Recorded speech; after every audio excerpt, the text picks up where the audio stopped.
What's up everyone, welcome to this video.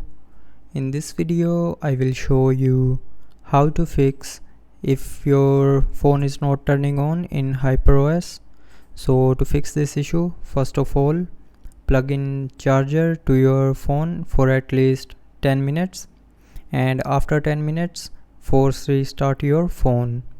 So to force restart, press and hold on the power button for 10 to 20 seconds, and after 20 seconds it will show a logo on the screen. So when you will see a logo on the screen, then you can release the key, and after that your phone will be turned on. Now after turning on your phone, your issue will be fixed. But for extra protection, open settings, tap on about phone, and then tap on software version, and from here check the software updates. So if you have any software update available, then update the software to the latest version to avoid such issues in your phone.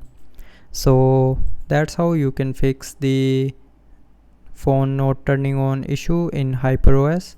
So I hope you liked the video. Thanks for watching.